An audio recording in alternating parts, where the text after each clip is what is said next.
Hi, it's TK with the weekly words of encouragement. Have you ever felt like you were living in the midst of a storm in your life? Maybe you're like me and you felt like there was a tornado and a tsunami and a hurricane and a typhoon all going on at the same time in your life. I kind of feel that way right now, and I often wonder if I might drown under the weight of my circumstances. And the current climate of our country, with a ravaging virus and racial division, certainly adds to the storms of my life. But then I'm reminded of the story of Jesus calming the storm. We can read one account of this story in Mark chapter 4, verses 35 through 41. As evening came, Jesus said to his disciples, "Let's cross to the other side of the lake." So they took Jesus in the boat and started out, leaving the crowds behind, although other boats followed. But soon a fierce storm came up. High waves were breaking into the boat, and it began to fill with water. Jesus was sleeping in the back of the boat with his head on a cushion. The disciples woke him up, shouting, "Teacher, don't you care that we're going to drown?" When Jesus woke up, he rebuked the wind and said to the waves, "Silence, be still." Suddenly, the wind stopped, and there was a great calm. Then he asked them, "Why are you afraid? Do you still have no faith?" The disciples were absolutely terrified. "Who is this man?" they asked each other. "Even the wind and waves obey him." So Jesus was sleeping soundly on the boat while his disciples were freaking out. But here's an important point to note. Some of his disciples were experienced fishermen, yet they still panicked in the midst of this storm. They had seen Jesus perform miracles, and they still expressed doubt about his care and concern for them. Dr. Tony Evans states in his study Bible, "It's easy to forget what Jesus did yesterday when we're going through a storm today." And honestly, that would probably be me too. I would be right there with the disciples, asking Jesus, "How can you sleep at a time like this?"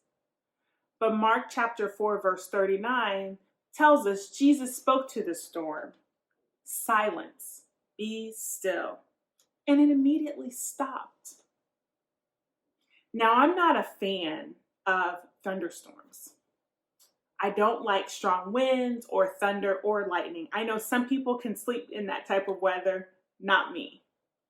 So when there's a thunderstorm forecast or happening, I try to retreat to a safe place within my home. My home provides a physical shelter during a thunderstorm. But I have to remember, I also have a shelter when the storms of life rage. Jesus. He offers me shelter in his arms where there's love, peace, and comfort. As Nahum chapter 1, verse 7 reminds me, "The Lord is good, a strong refuge when trouble comes. He is close to those who trust him." This is a great reminder and a source of encouragement to me. I also look at other verses in the Psalms that remind me that God is right there with me in the midst of the storms in my life and in your life. These verses offer me encouragement when I'm facing both literal and figurative storms in my life. And I pray they encourage you too. Psalm chapter 34, verse 8 invites us to taste and see that the Lord is good. Oh, the joys of those who take refuge in him.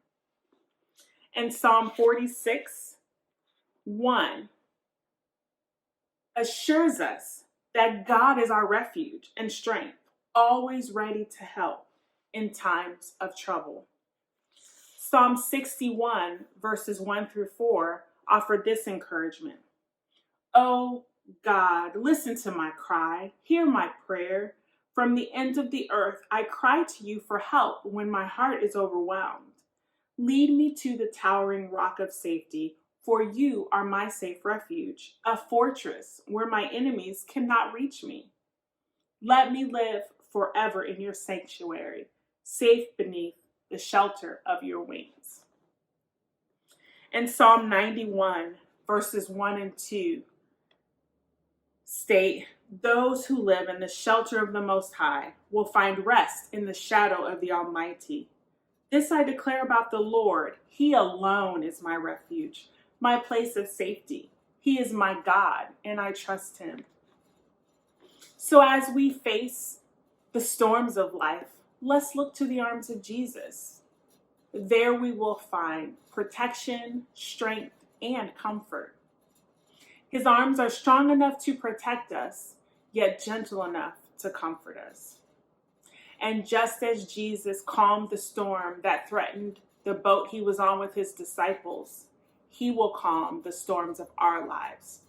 We just have to trust him. I pray you have a blessed week. Bye.